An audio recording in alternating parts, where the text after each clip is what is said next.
In the pre-dawn twilight of June 23, 2024, the silence of Oak Ridge, Tennessee, was broken by a piercing scream.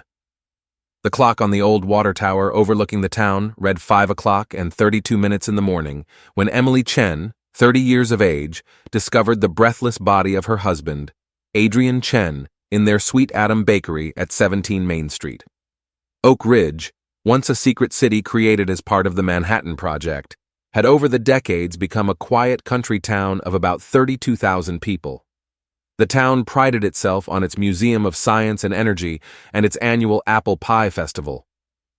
On this morning, however, it became the scene of a crime that shook the entire local community. Detective Zara Kaczynski, 43 years old, arrived on the scene at 6 hours and 15 minutes. With 18 years of experience in the homicide division, she'd seen a lot, but the scene in the Chenow's bakery made her frown. Adrian lay beside a large oven surrounded by scattered flour and scattered baking molds. The murder weapon had apparently been a heavy cast iron skillet found next to the body. Adrian Chen was known throughout the city as a talented baker and owner of the most popular bakery in Oak Ridge.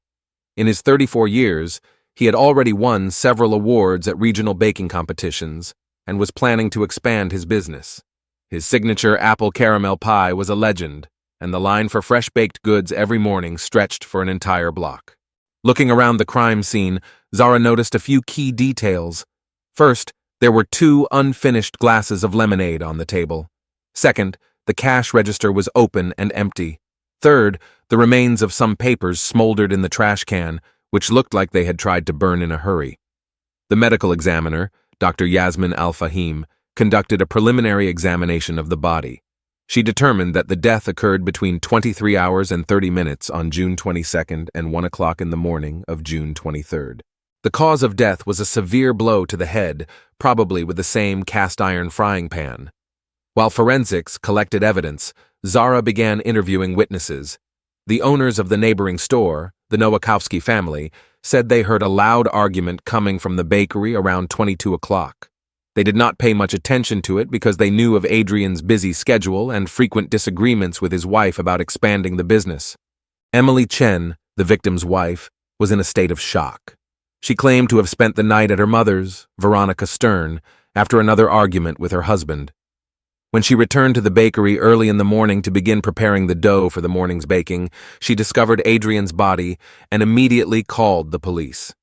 By 8 o'clock in the morning, Zara's partner, a young detective named Rafael Ortiz, 29 years old, arrived on the scene. Together, they began compiling a list of suspects. In addition to Emily, it included Veronica Stern, 57 years old, Emily's mother and owner of a rival candy store across town; Jason Black, 36, a bakery ingredient supplier and longtime friend of Adrian's; Eleanor Wu, 62, owner of the space where the bakery was located and a member of the city council. Zara instructed Rafael to check the alibis of each of the suspects while she analyzed the bakery's financial records. Adrian's ledgers were in perfect order, which only added to the detective's suspicions. By noon, news of the murder had spread throughout Oak Ridge. The local newspaper, the Morning Herald, was already preparing an emergency edition, and a crowd of shocked townspeople and reporters gathered outside the bakery. The town's mayor, Harper Chang, issued a statement urging calm and trust in the work of the police. At 14 hours and 20 minutes, Zara received the first results of the fingerprint analysis from the murder weapon. In addition to Adrian's prints, partial prints not belonging to Emily were found on the frying pan. This discovery got the detective thinking, who else could have been in the bakery on the night of the murder? At 16 hours and 5 minutes, the forensic team found a partially burned document in a trash can. After careful analysis, they were able to recover some of the text, which turned out to be a fragment of a business contract. The names of the parties were not visible, but the content hinted at a major real estate deal. By the evening of the first day of the investigation, Zara had more questions than answers. Who was Adrian's mysterious visitor on the night of his death? What secrets did the burned contract hide? And most importantly, what did the murder of everyone's favorite baker have to do with his plans to expand his business? After sitting up late at the police station, Zara couldn't escape the thought that this case was much more complicated than it seemed at first glance.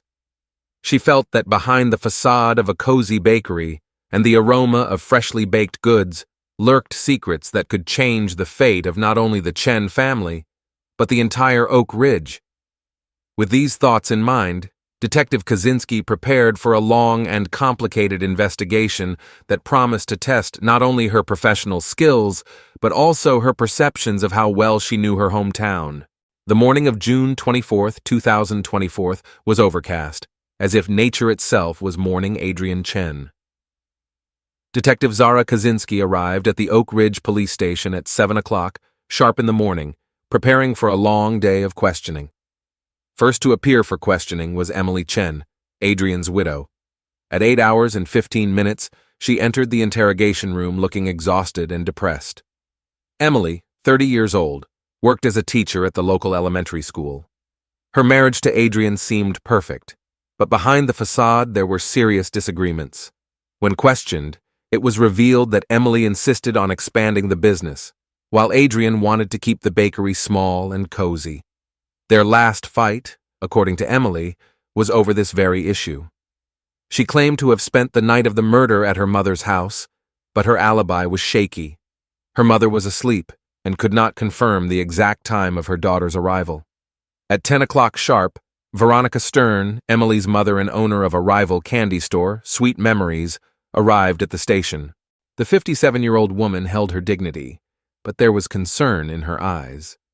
Veronica confirmed that Emily had visited her that evening, but she couldn't say exactly when her daughter had left the house. Veronica's interrogation revealed the complicated relationship between the families. It turned out that Veronica was strongly opposed to her daughter's marriage to Adrian, considering him an unworthy party. Moreover, the expansion of Sweet Adam's business could seriously hit Veronica's confectionery business. This fact added another possible motive to the piggy bank of the investigation. At 12 hours and 30 minutes, the detectives took a lunch break. Zara and Raphael discussed the information they had received, noting that both women, despite their alibis, remained prime suspects. Jason Black, the bakery's ingredient supplier and longtime friend of Adrian's, arrived next for questioning at 14 o'clock. The 36-year-old man looked nervous and confused. The conversation revealed that Jason owed a large sum of money to local loan sharks and had asked Adrian for help. Adrian refused, leading to an argument between the friends a week before the murder. Jason's alibi also proved unconvincing. He claimed to have spent the evening at home watching television, but no one could confirm this. In addition, his car was seen parked near the bakery around 23 o'clock on the night of the murder. The last person to arrive for questioning at 16 hours and 45 minutes was Eleanor Wu, the owner of the bakery premises and a member of the city council. The 62-year-old woman was confident and articulate, clearly accustomed to interrogation and public speaking. Eleanor said that she had recently received a favorable offer from a large supermarket chain to sell the building where Adrian's bakery was located. She offered Adrian to buy the premises or move out, but he refused, citing a long-term lease. This created a serious conflict of interest and added to Eleanor's motive for murder. Eleanor's alibi seemed solid. She was present at the city council meeting until 22 o'clock, as confirmed by several witnesses. However, it was only a 15-minute walk from the council building to the bakery. By 19 o'clock, when the interrogations were over, Detectives Kaczynski and Ortiz were faced with a complex conundrum. Each of the suspects had motive and opportunity to commit murder, but there was no clear evidence pointing to a specific perpetrator. Zara decided to once again carefully analyze all the data she had gathered. She paid attention to several details that previously seemed insignificant. In the bakery's trash can were found remnants of a special kind of apples, which Adrian used only for his specialty pie. According to Emily, however, he hadn't planned to cook that night. On the floor of the bakery were found traces of expensive shoes that did not belong to either Adrian or Emily. In Adrian's apron pocket, they found a crumpled business card from a lawyer specializing in commercial real estate.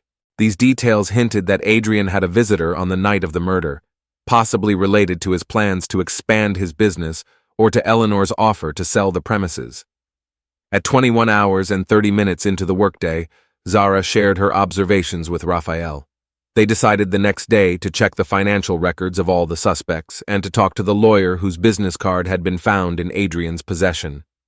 Leaving the station at 22 hours and 15 minutes, Zara felt they were on the right track. She couldn't escape the thought that the clue lay in Adrian's recent business decisions. The detective realized that this case was not only about a brutal murder, but also about secrets that could turn the whole of Oak Ridge upside down. The morning of June 26th was overcast, reflecting Detective Zara Kaczynski's somber mood. She arrived at the Oak Ridge police station at 7 in the morning, ready to dive into the investigation of Adrian Chen's murder. Zara's first order of business was to check the financial records of all the suspects. Analyzing Emily Chen's bank statements revealed a series of large cash withdrawals over the past month. That could indicate preparations for a getaway or blackmail. An examination of Veronica Stern's finances revealed that her candy store, Sweet Memories, was on the verge of bankruptcy. Debts were mounting and revenues were plummeting. This explained her hostility to her son-in-law's business expansion and could have been a motive for murder. Jason Black's accounting books confirmed what he said about the large debts, but also showed the unexpected receipt of a substantial sum into his account the day before the murder. The source of that money required careful scrutiny. By noon, Zara decided to visit the crime scene in person. The Sweet Adam Bakery greeted her with silence and the smell of stale baked goods. The detective methodically examined every corner until she discovered a small stash behind one of the ovens.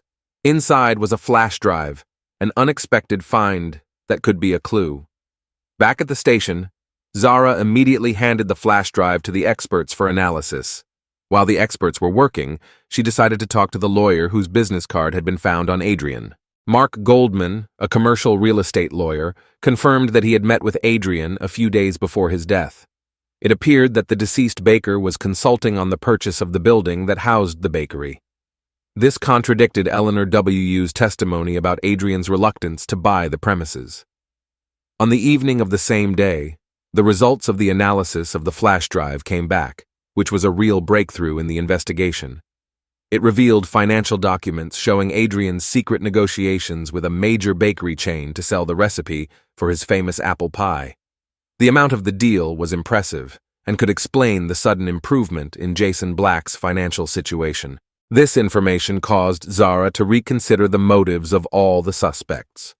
She assembled a team to discuss the new facts. Emily Chen could have learned of her husband's plans to sell the family prescription and perceived it as a betrayal. It explained their last fight and the large cash withdrawals. Perhaps she was preparing to flee after the murder. Veronica Stern, upon learning of the potential deal, might have seen it as a threat not only to her business, but also to the family legacy. Selling the prescription could have been the final straw in her confrontation with her son-in-law. Jason Black was probably helping Adrian negotiate with the bakery chain, which explained the sudden influx of money into his account. However, that didn't clear him of suspicion. He could have killed Adrian to embezzle the full amount from the deal. Eleanor Wu now looked even more suspicious. Her lies about Adrian's reluctance to buy the bakery premises could have been an attempt to conceal her true motive. If Adrian became the owner of the building, she would lose control of the lucrative real estate. The next morning, June 27th, Zara received the forensic results of the murder weapon. The cast iron skillet contained microscopic traces of an expensive hand cream that neither Adrian nor Emily had used. This discovery led the detectives to an unexpected conclusion. Perhaps the killer had not planned Adrian's death, but had acted spontaneously. Zara decided to re-interview all the suspects, but now with new information on hand. Emily Chen, confronted with the evidence about Adrian's plans to sell the prescription, could not contain her emotions. She admitted that she found out about it by accident after overhearing her husband's phone conversation. This was the reason for their latest fight. Jason Black admitted under pressure of evidence that he helped Adrian in negotiations with the bakery chain. The money in his account was in advance for mediation. However, he insisted on his alibi on the night of the murder. Veronica Stern, under repeated questioning, was visibly nervous when Zara mentioned the hand cream on the murder weapon. She admitted that she had visited Adrian on the evening of his death to try one last time to dissuade him from selling the prescription, but denied any involvement in the murder. Eleanor Wu, faced with evidence of her lies, reluctantly admitted that she had been playing a double game, offering the building to both Adrian and the supermarket chain, hoping to start a bidding war and drive up the price. Late on the evening of June 27th, summarizing the interrogations, Zara realized they still didn't have enough evidence to indict. Suddenly, she remembered the surveillance cameras on a nearby street. Together with her partner, they immediately went to check the footage from the night of the murder. While reviewing the video, the detectives noticed a familiar figure walking briskly in the direction of the bakery around the time of the alleged murder. This discovery could have been a turning point in the investigation. Zara realized that they were on the verge of solving the murder. She decided to once again carefully analyze all the evidence she had collected, drawing up a detailed timeline of events. In the process, the detective noticed a seemingly insignificant detail: a small flour stain on the sleeve of Adrian's shirt, visible in the crime scene photos. A check of the flour stock at the bakery revealed that one bag was nearly empty, even though the paperwork required all the stock to be intact. This could mean that Adrian had been cooking something on the night of his death, perhaps experimenting with a recipe before selling it. With new ideas and theories, Zara was ready for the crucial phase of the investigation. She felt that the clue was close at hand. She just needed to put all the available evidence and facts together correctly. The detective realized that solving this crime would forever change the lives of not only the Chen family, but the entire Oak Ridge. The news of Adrian Chen's murder spread through Oak Ridge like wildfire. By the morning of June 28, 5 days after the tragedy, the small town was buzzing with rumors and speculation. Residents accustomed to a quiet and measured life found themselves in the midst of a real drama. The local newspaper, the Oak Ridge Chronicle, ran a screaming headline, "Murder at Sweet Adam, Who Poisoned Our Town?" The paper's editor, Margaret Thompson, placed a large photograph of a smiling Adrian standing in front of his bakery on the front page. The article was rife with speculation and innuendo, piquing the reader's interest. That morning, the line at the newsstand stretched for an entire block. People avidly read every word, discussing the details of the case. Some claimed to have personally witnessed Emily quarreling with her husband the night before he died. Others whispered about Adrian's secret affair with someone in high places in the city. Detective Zara Kaczynski bristled at the loud discussions as she walked past the gathered crowd. She realized that such excitement could seriously hamper the investigation. Zara headed for the police station, mentally preparing herself for a busy day. At 9 o'clock in the morning, the mayor of the city, Harper Chang, called an emergency press conference. He issued an appeal for calm and respect for the family of the deceased. The mayor assured residents that the police were doing everything possible to solve the crime as soon as possible. However, his words only seemed to add fuel to the fire of public interest. After the press conference, Zara met with the police chief. He expressed concern about the growing pressure from the public and city officials. The chief made it clear that they didn't have much time left before the case attracted the attention of the state or even the feds. In the meantime, strange events began to happen in town. Veronica Stern's bakery, Sweet Memories, was attacked by vandals. Unknown assailants smashed the windows and left writings on the walls accusing her of murder. Police had to post guards outside Veronica's home to protect her from angry townspeople. Jason Black, the ingredient supplier for Sweet Adam, discovered that all of his contracts with other bakeries in town had been abruptly canceled. He began receiving anonymous threats. Jason turned to the police for protection, further complicating the detective's work. Eleanor Wu, a city councilwoman, faced demands for her resignation. Anonymous sources leaked information to the press about her questionable real estate deals, and now Eleanor's reputation hung in the balance. At the school where Emily Chen worked, parents began to demand her dismissal, fearing for the safety of their children. The school principal was forced to put Emily on forced vacation, which only increased suspicion against her. On the evening of June 29th, a spontaneous demonstration gathered in Oak Ridge's Central Park. Hundreds of people showed up with pictures of Adrian and homemade placards demanding justice. Speakers shared memories of the kind baker whose buns and pies were an integral part of city life. Zara, watching the demonstration from the window of the police station, felt the pressure mounting. She realized that now her investigation was no longer just a search for a killer, but an attempt to keep the peace in a once peaceful town. The next day, Zara decided to conduct an unusual experiment. She organized an exhibition in the municipal building dedicated to the life of Adrian Chen. The stands were filled with photos, letters, and memories of the town's citizens about the dead baker. Zara's goal was twofold. On the one hand, to give people an opportunity to express their feelings, and on the other hand, to carefully observe the reaction of visitors, hoping to notice something unusual in the behavior of the suspects. The exhibition was a huge success. Hundreds of people came to leave their memories and condolences. Zara watched each of the suspects closely as they visited the exhibit. She noticed Veronica Stern's hand tremble when she saw an old photograph of Adrian standing next to her daughter Emily on their wedding day. Jason Black stood for a long time in front of Adrian's recipe stand, his eyes full of some strange mixture of guilt and regret. On the 1st of July, exactly 1 week after the murder, a crew from a popular news channel came to town. Their arrival caused a new wave of excitement. The reporters tried to interview everyone who had anything to do with the case.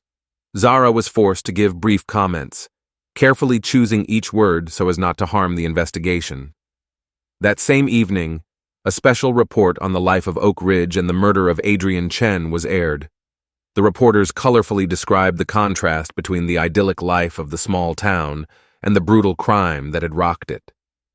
They presented several theories about the motives for the murder, some of which were so fantastic that Zara couldn't hold back a chuckle. However, the report had unexpected consequences. The next morning, the police were contacted by an elderly woman, Mrs. Clark, who lived in the house across the street from the bakery. She reported that she had seen something strange on the night of the murder, but had not paid much attention to it until now. She said that about midnight, she noticed a light in the window of the bakery and the silhouette of a man who clearly did not look like Adrian. This testimony gave a new impetus to the investigation.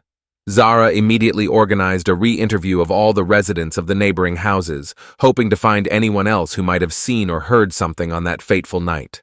Meanwhile, tensions in the city continued to rise.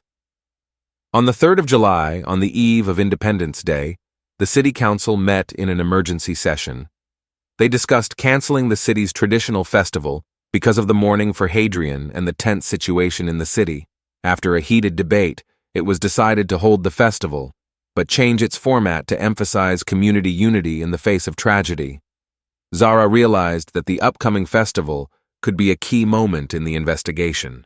The large gathering of people, the emotional atmosphere, all of it could provoke the killer into making a careless move. She began to develop a plan to monitor the suspects during the event, hoping it would bring her closer to solving the mystery of Adrian Chen's death. The 4th of July was unusually hot. Despite the mourning for Adrian, Oak Ridge residents gathered in the city park for a festival renamed Unity and Remembrance Day. The atmosphere was tense, with people talking in muffled voices, occasionally looking around. Detective Zara Kaczynski kept a close eye on what was going on. She stationed her men throughout the park, hoping to catch the slightest signs of suspicious behavior. Special attention was being paid to the 4 main suspects. Emily Chen stood in the shade of a large oak tree, surrounded by a support group of fellow teachers. She looked exhausted, but held firm. Veronica Stern was helping volunteers hand out refreshments, her movements nervous and fidgety. Jason Black wandered uncertainly around the periphery of the crowd, avoiding direct stares. Eleanor Wu, as a member of the city council, was giving a speech on a makeshift stage, her voice trembling slightly. Around noon, an unexpected event occurred. The elderly Mrs. Clark, the same one who had earlier given important testimony, suddenly fainted from the heat. As she was being brought to her senses, an old photograph fell out of her purse. The picture showed a young Adrian and Veronica, looking happy and in love. Zara instantly realized the significance of this find. She sent the photograph for examination and called Mrs. Clark in for questioning as soon as she felt better. That evening at the police station, Mrs. Clark told a shocking story. It turned out that years ago, Adrian and Veronica had had an affair. They planned to get married, but Veronica's father, a powerful businessman, was against it. He threatened to ruin Adrian's family if he didn't leave his daughter alone. Adrian, being the sole breadwinner in the family, was forced to comply. This information completely changed the picture of the crime. Zara began to realize that the roots of the murder could go much deeper than she had originally thought. The next morning, the 5th of July, the detective organized a new series of interrogations. Veronica Stern was called in first. Faced with the photograph, the woman burst into tears and confessed her long-standing affair with Adrian. She said that they had recently started communicating again, and she begged him not to sell the recipe for the family pie they had once invented together. Emily Chen's interrogation also yielded some surprising results. It turned out that she knew about her mother and husband's past. Moreover, Emily admitted that on the night of the murder, she had actually come to the bakery to talk to Adrian. She saw a light in the window and the silhouette of a man, but was frightened and left without daring to go in. Jason Black, confronted with the new testimony, broke down and told his version of events. He had come to Adrian's house that night to discuss the details of the prescription deal. They argued, and Jason struck Adrian with a frying pan in anger, but claimed he hadn't meant to kill him. Eleanor Wu appeared to be the only person not directly involved in the murder. However, she admitted to attempting to blackmail Adrian by threatening to reveal his past relationship with Veronica if he did not agree to her terms for the sale of the bakery building. On July 6th, at exactly 9 in the morning, Zara assembled the entire investigative team for a final meeting. Evidence was spread out on the table, testimony collated. The detectives analyzed every detail, every contradiction in the suspects' stories. After several hours of intense discussion, the picture of the crime finally emerged. The events of that fateful night came into focus. Adrian had indeed planned to sell the recipe for his famous pie. On the night of the murder, he met with Jason to discuss the details of the deal. Their conversation turned into an argument, and Jason, in a fit of anger, hit Adrian with a frying pan. Frightened by what he had done, he fled, leaving Adrian unconscious but alive. Shortly afterward, Veronica came to the bakery. Seeing Adrian on the floor, she decided this was her chance to stop the sale of the recipe and keep their shared past a secret. Veronica finished Adrian off with several more blows from the same frying pan. Emily, who arrived later, saw a light and a silhouette in the bakery window. That silhouette was her mother, Veronica, who was trying to cover up the crime. Eleanor Wu, although not directly involved in the murder, had put additional pressure on Adrian by blackmailing him, indirectly contributing to the tragic outcome. On July 7th, at 10 in the morning, Zara held a press conference to announce the solving of the case. She spoke about the complex weave of motives that led to Adrian Chen's death, emphasizing that there were no clear-cut villains in this story, just people entangled in a web of past mistakes and unrealized ambitions. Jason Black and Veronica Stern were arrested. Emily Chen was not charged, but her reputation in town was severely damaged. Eleanor Wu resigned as a member of the city council. The news that the murder had been solved rocked Oak Ridge. People gathered on the streets, in cafes, and in parks, discussing the shocking details of the case. Many could not believe that the quiet and virtuous Veronica was capable of murder. That evening, Zara sat in her office looking at pictures of a happy Adrian and Veronica. She pondered how one decision made years ago could change the lives of so many people. The detective felt the satisfaction of solving the case, but at the same time the sadness of realizing the tragedy of the whole situation. The next day, July 8th, the city newspaper published a large article detailing all the twists and turns of the investigation. The people of Oak Ridge read it with a mixture of horror and fascination, trying to comprehend how such a thing could have happened in their quiet town. Zara knew it would take time for the town to recover from this shock, but she also believed in the strength of the Oak Ridge community, in its ability to survive this tragedy and emerge stronger. Detective Kaczynski realized that this case had forever changed not only the city, but herself. She learned to see behind the facade of prosperity hidden passions and conflicts, to realize that even in the quietest of pools can be dangerous devils. This knowledge made her a better detective, but at the same time deprived her of her former naive faith in the unconditional goodness of people. On July 10th, 2 days after the Adrian Chen murder case was solved, the preliminary hearing began at the Oak Ridge County Courthouse. The courtroom was packed. It seemed the whole town had gathered to see the defendants for themselves and hear the details of the case. Jason Black and Veronica Stern sat on opposite sides of the room, avoiding looking at each other. Both looked exhausted and depressed. Emily Chen, though not a defendant, attended the hearing, sitting in the front row with her head down. Prosecutor Michael Donovan introduced the prosecution. He methodically recounted the events of that fateful night, describing the actions of each of the defendants.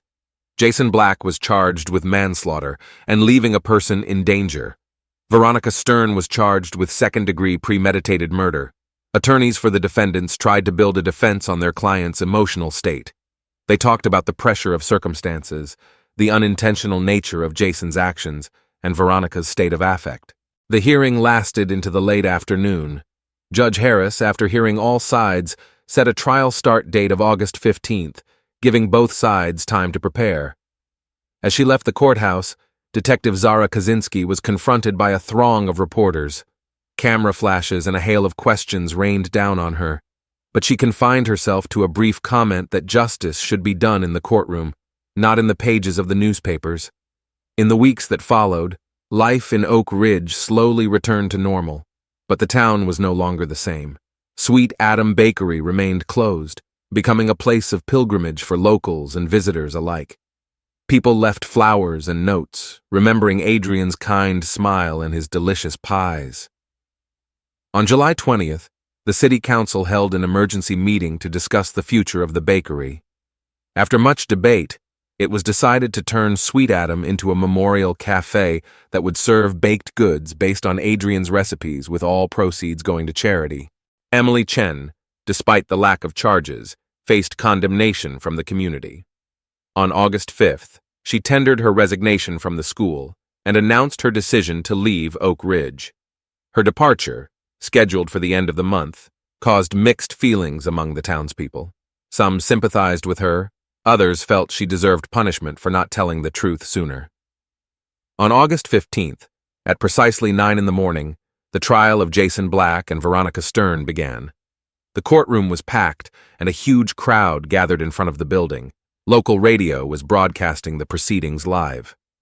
Prosecutor Donovan began with an emotional introduction, painting a picture of Adrian Chen's life and the tragic night that cut it short. He emphasized the premeditation of Veronica's actions and Jason's criminal negligence. Jason Black's defense was built on his remorse and cooperation with the investigation. His attorney insisted that Jason had no intention of killing Adrian and that his subsequent flight was the result of panic. Veronica Stern, on the other hand, refused to plead guilty to murder. Her defense tried to portray her actions as an act of self-defense, claiming that Adrian had attacked her first. Over the next 2 weeks, the court heard testimony from multiple witnesses. Detective Zara Kaczynski gave a detailed report on the investigation. Her testimony was key in establishing the sequence of events that night. The most emotional moment of the trial was Emily Chen's testimony. On August 23rd, she testified about the complicated relationship between her mother and her husband. Her account of how she discovered the truth about their past brought tears to the eyes of many in the courtroom. On August 30th, after nearly 3 weeks of deliberations, the jury retired to reach a verdict. Oak Ridge froze in anticipation. People gathered in cafes and bars, discussing the possible outcomes of the case. On September 1st at 2 o'clock in the afternoon, the court convened to announce the verdict. The tension in the room was almost palpable. Judge Harris read the verdict. Jason Black was found guilty of manslaughter and sentenced to 8 years in prison. Veronica Stern was found guilty of second-degree murder and received 15 years in prison. The announcement of the verdict caused a storm of emotion in the courtroom. Adrian's relatives wept as they hugged each other. Emily Chen, pale and devastated, quickly left the courthouse through the back exit. In the days that followed, the city buzzed with discussion. Many thought the sentence was too lenient, especially for Veronica. Others, on the other hand, thought the trial was fair given all the circumstances of the case. On September 5th, Emily Chen left Oak Ridge. Her departure was quiet, without too much publicity. Only a few close friends came to say goodbye to her at the bus station. On September 10th, the grand opening of the Sweet Adam Memorial Cafe was held. The ceremony was attended by almost everyone in town. Mayor Harper Chang gave a speech about the strength of the community and the importance of remembrance. The first pie, baked from Adrian's recipe, was shared among all in attendance as a symbol of unity. Life in Oak Ridge was slowly getting into a new groove. People were returning to their daily routines, but the memory of Adrian and the tragic events of the summer continued to live on in the hearts of the townspeople. Detective Zara Kaczynski, having completed all the formalities associated with the case, took a week's vacation. She felt the need to reflect on what had happened and regain her strength before returning to work. On September 15th, sitting on a park bench and watching the children playing, Zara thought about the vicissitudes of fate and how one decision could change the lives of many people. She realized that this case had changed not only Oak Ridge forever, but also herself. That evening, Zara walked into the Sweet Adam Memorial Cafe. Ordering a cup of coffee and a slice of apple pie, she silently raised her cup, paying tribute to Adrian and everyone whose lives had been touched by this tragedy. As she left the cafe, Detective Kaczynski knew the city would never be the same, but she also believed in the strength of Oak Ridge and its residents. The tragedy, for all its horror, had brought the community together, made people rethink their values and their relationships with each other. Zara realized that there was still a long road ahead to complete healing, but the first steps had already been taken. With these thoughts in mind, she headed home, ready to face the new day and the new challenges it would bring.